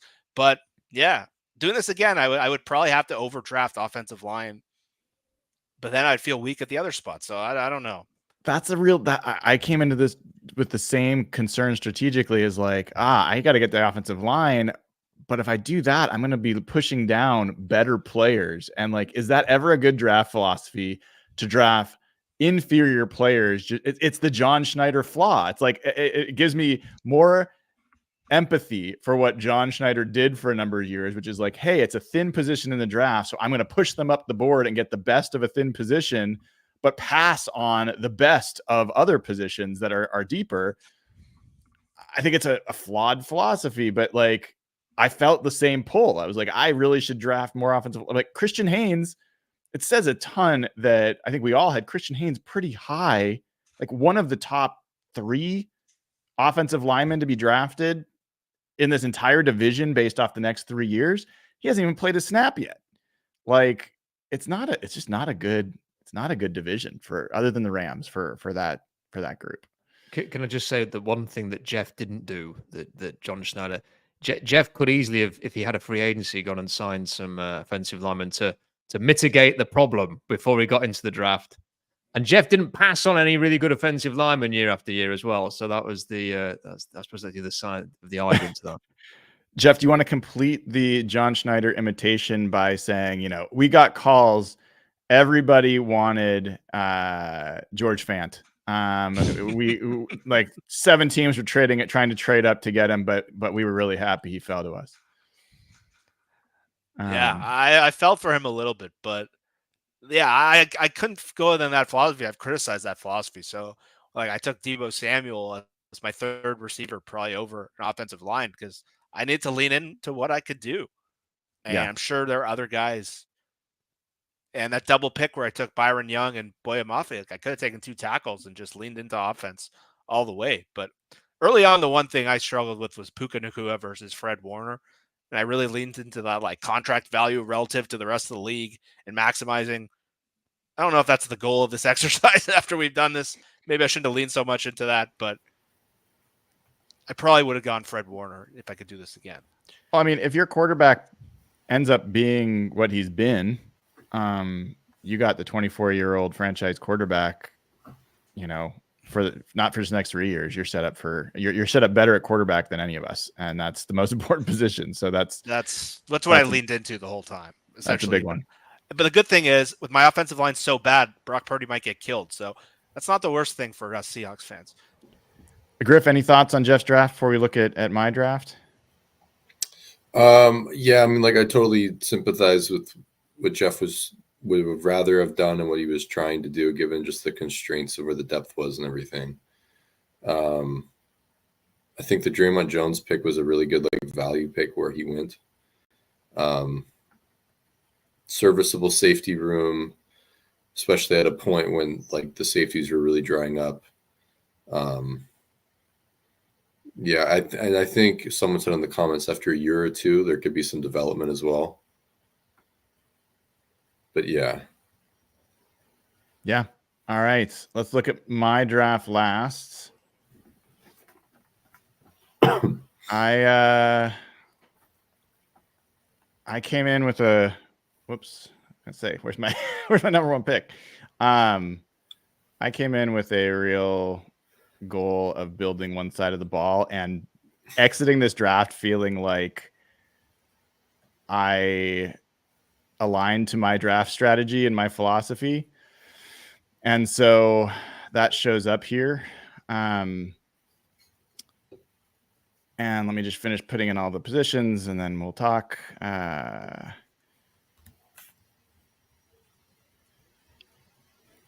really have one side of the ball that I feel really good about, and another side of the ball that I feel okay being not as good on. So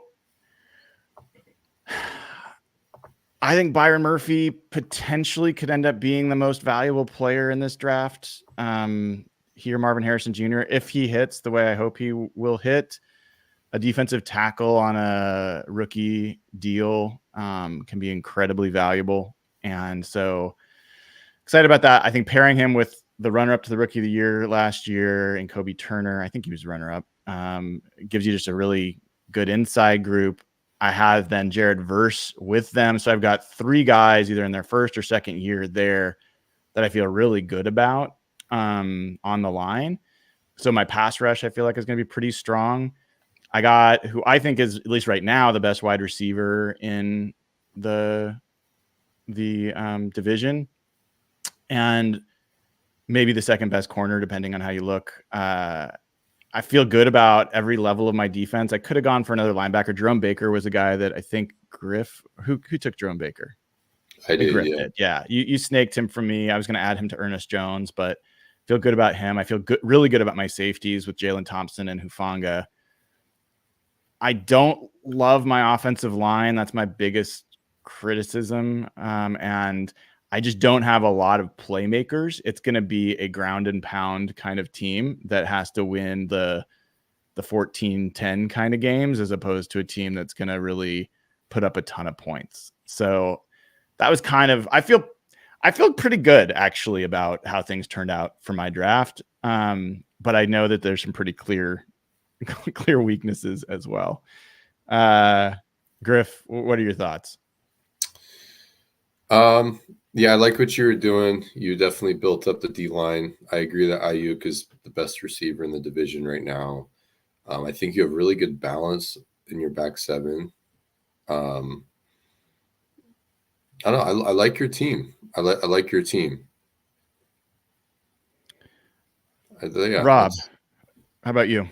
Well, I think you've got balance in all the positions. You know, there's a real spread of different positions you've got there. But I'm telling you now, Brian, we're coming to eat you up, my team. We are coming over there, and we are running the ball, and we are playing physical, and we're coming after you. You think you're going to eat me up? Tell me, like, with the best defensive line in the division? Yeah, I think that what we're going to do to stymie your pass rush that you've put together here from the interior is we're just going to run straight at it, and we're going to ask Kyler Murray to sort of run around a little bit, get out the pocket, so that it takes the pass rush out of the game. And I mean, I'm not singling you out because we're coming to eat all 3 of the other teams, but I think you've got some nice balance there. But yeah, I think at the top, it's like, do we know what Byron? I mean, look, I'm with you. I think Byron Murphy's a fantastic talent, you know, and just watched him in OTAs, you know, the little videos they put out. You just look at the physique and you think, wow, you know, there's something. He's got that sort of special looking physique for a defensive tackle. Very exciting, but we've never seen him play it down in the NFL. And you know, 2 of your top 3 picks have never played in the NFL. Mm-hmm. And I liked Jared Verse as well, but we don't know, and we might be sat here in a year's time and have a very different opinion about those 2 players. They're very much based on potential. Turner's a good player, but let's see how he gets on not playing next to that absolute monster who's no longer in the league, and he may come back down to earth with a bit of a bang next year. Brandon Ayuk is just such a fantastic route runner, and he's, you know, I'm a little bit surprised that the Niners haven't prioritized him a little bit more. You know, I know they've got a lot of mouths to feed, but yeah, I just think he's just such a reliable receiver for them that I'm a little bit surprised. And I think Charvarius Ward, even though he's in a contract year, is just a really reliable cornerback in a league that needs that position to play well. But then, you know, as much as I love Abe Lucas and would have took him myself if you'd have not taken him, there's quite a bit of a question mark there, isn't there? So, and Hufanga's coming off an injury. Pooney's a rookie. So, yeah, I think there's very balanced, but some question marks.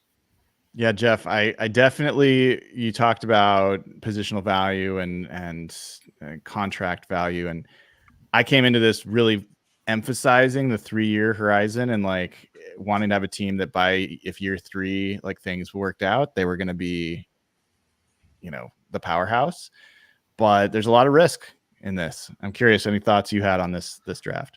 Yeah, Rob covered a few of my main points. I think what I like about your draft is I talk football with you as much as anyone on the planet.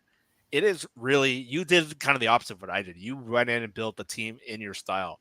I don't know many people that excited by defensive tackles more than you, and those are your first 2 picks. On the downside, there's a lot of projection there. 2 of your first 3 players have never played. We don't know how good they are. So there's a question whether do you have enough blue chip guys? It's a maybe. But I love pick 14 and 19 to kind of balance that out. Ayuk and Ward, I think, are just so steady. I think they're both alphas. I think Ward especially is an alpha. We've seen with him and DK, there's been some fun matchups. I'd say, so I was going to like that my 3-year projection. You might be a little better than me in that department. So I was really excited about how I looked, contract value, age value. I really emphasized that early, but doing a defensive line versus receiver like I did, I always will take a defensive line over receiver. My question is Geno Smith. He's been a player super reliant on pass protection. Griff has done more work than anyone, just showing that when the pass protection went under like an acceptable level, and then when it came back, we saw crazy splits in his numbers. If Geno gets it, if Abe Lucas stays healthy, you could probably get by. But if he's not healthy and you have those 2 tackles and Geno, that could get a little scary with some of the other D lines, like my speed rush group. But again, I think I like what you did. It was really you as a guy. You really built a team in your style. And yeah, you came out pretty solid across the board. All right, guys. Last thing I want to do real quick, and then we'll let you go, is just look at where the Seahawks were drafted real quick. So we'll just look at the Seahawks for a second. 2 in the first round, 3 in the second, 2 in the third. So, 7 in the top 21 players, 10 in the top 30. That feels about right. Any surprises for you guys on that? About where the Seahawks fit in terms of looking at the future of this team? Any thoughts on that real quick before we wrap? No, I just said that I think it's really actually doing this exercise has been great because we've been able to sort of see where the state of the rosters are. Because I've not really ever, it's forced me to look at the rosters of the other teams and then compare the Seahawks. And I think the Seahawks, in terms of depth of talent, are probably as healthy as anybody. And that's probably not a surprise given the Russell Wilson trade produced so many picks.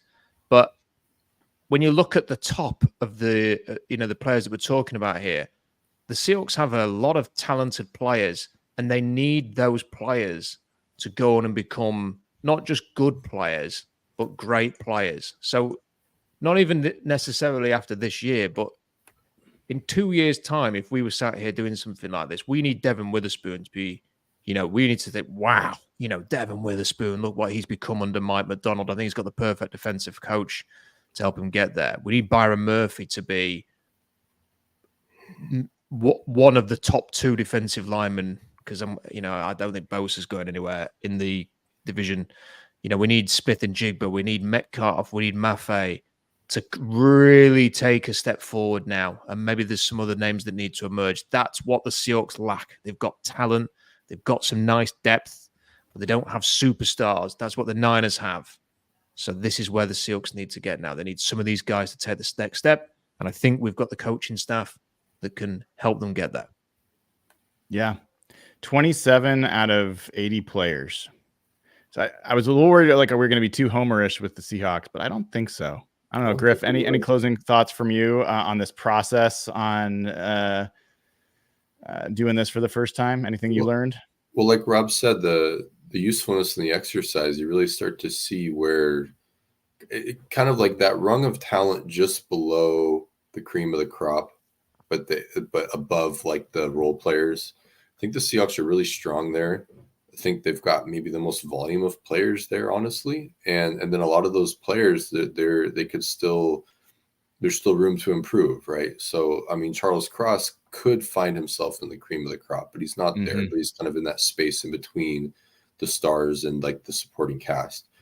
I think Seattle's really well situated for the next 2-3 seasons, just as well situated as any other team in the division, probably toward the top. And then every single team in the division kind of has a quarterback question mark too. Pros and cons for every single team. So I don't know. It's fascinating, but I mean, I came away feeling fairly confident. I feel like the division is up for grabs still. So, Jeff, last thoughts from you. I mean, I think you had a lot of great thoughts throughout, and your comment about the Cardinals, I think, speaks volumes considering how many draft picks they've had in the top 100 the past 2 seasons, the amount of first round picks they've had, and the fact that they still are just not a team that we were particularly attracted to a lot of their players. So any closing thoughts from you?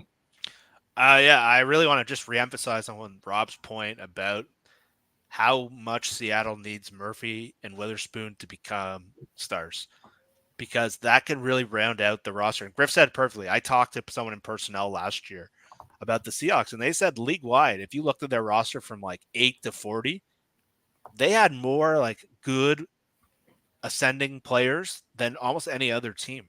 But where they lacked was that 1 to 5 range.